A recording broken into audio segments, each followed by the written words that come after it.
ওর total point কত হচ্ছে সেটা আমরা বুঝতে পারবো এন্ড তারপরে আমরা ওভারঅল স্ট্যান্ডিং এ যাব লেটস ফাইন্ড আউট কাব্য কয়টা পয়েন্ট গেল ম্যাচে নিতে পেরেছে I hope Free Fire influencer road to glory champion Mr. Dibola what was that guys first point এর লিড ছিল তাদের কাছে এই ম্যাচে তারা কিন্তু তেমন কিছু পয়েন্ট নিতে পারে নাই বাট তারা ছেলে লিড করে কাজে লাগায় চ্যাম্পিয়ন হয়ে গেছে কিন্তু ভাই এটি চ্যাম্পিয়ন ওয়াও আমি জাস্ট ইকুয়েশনটা মিলাতে চাচ্ছিলাম যে আমি জাস্ট দেখতে চাচ্ছিলাম মনে করতেছিলাম ট্রিপলারে কয়টা কিল পয়েন্ট ছিল নাও তারা হচ্ছে যে গেমটা তারা ছিল না বাকি টিমদের কাছ থেকে সেটা সিকিউর করতে পেরেছে যে গেমটা ছিল সেখানে 4-5 কিল পয়েন্ট রেড করতে পেরেছে হয়তো বা 8 হয়তো মেবি 10 পয়েন্ট ওদের ক্ষেত্রে গিয়েছে তেনারা উইনার কংগ্রাচুলেশন ট্রিপলার কংগ্রাচুলেশন ভাই সেকেন্ডে ক্যান ইউ ইমাজিন দ্যাট ওইখান থেকে কামব্যাক করে এবং কি ছিল এই লিডারবোর্ডটা কি ছিল ভাই এটারে বলে প্রপার একটা কামব্যাক যেটা ইটস কাপড়া করে দেখাচ্ছে দেখো টিপলাররা খেলতে একটা খেলা খেলতে ওই ব্যাপারে কোনো সন্দেহ নাই বাট কাপবোদের টিমের কাছে কিন্তু ওইরকম হোপ ছিল না আমি আর রিঙ্কু ভাই কিন্তু প্রেডিকশনটা ওভাবে করি নাই যে কাব্যদের কাছে একটা কি বলে চান্স আছে বাট ডমিনেশন যে কারে বলে এইটা কিন্তু ইটস কাব্যরা দেখাই দিচ্ছে পুরো প্রপার একটা লিড যারা কিন্তু এই ম্যাচে ওরকম পয়েন্ট নিতে পারে নাই 1 পয়েন্টের ডিফারেন্স ছিল দ্যাট মিন্স এরা মেবি 5 থেকে 6টা পয়েন্ট নিছে যারা আমার যতদূর মনে পড়ে দিবসরা 66 রক্সম্যানরা 64 দিবসরা জাম্পিং করতে দিবস গেমিং জাম্পিং করতে রক্সম্যানদের পিছনে ফেলাই দিয়েছে রক্সম্যানরা প্রথমে রক্সম্যান সেকেন্ডে ছিল ইয়েস রক্সম্যান সেকেন্ডে ছিল যারা হচ্ছে ওকে ভাই yes that was something amazing guys এই ম্যাচের গেম 35 পয়েন্ট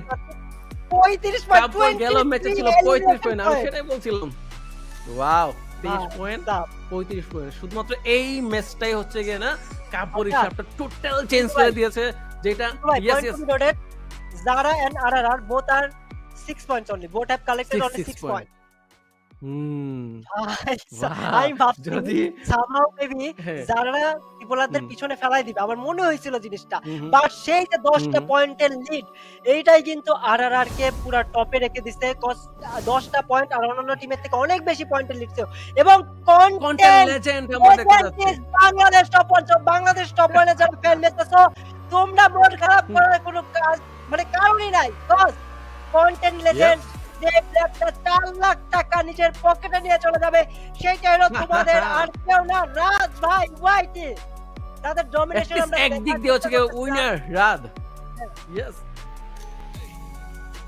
তো রিঙ্কু ভাই সো আমরা ফার্স্ট একটা উইনার পেলাম মিস্টার ট্রিপলার ক্রুল দেন হচ্ছে সেকেন্ড উইনার কন্টেন্ট দিতে মিস্টার রাজকে পেলাম what a day what a night ভাই সাহেব কি একটা খেলা কি একটা টুর্নামেন্ট কি একটা কি বলবো মানে বিশেষ করে আজকের এই টুর্নামেন্টটা না এত লেভেলের এক্সাইটমেন্ট ছিল যেটা আই থিংক ফার্স্টে আমরা গেসই করছিলাম যে এরকম হওয়া উচিত সেম টু সেম ওইরকমই গিয়েছে and congratulation mister Tripler congratulation predict করতেছিলাম যে এরকম একটা কিছু yes mister Kabya congratulation by he last ম্যাচে কি হলো টেবিল পুরো টান যে ফার্স্ট হওয়ার কথা সে ফার্স্ট হইছে কোন মতে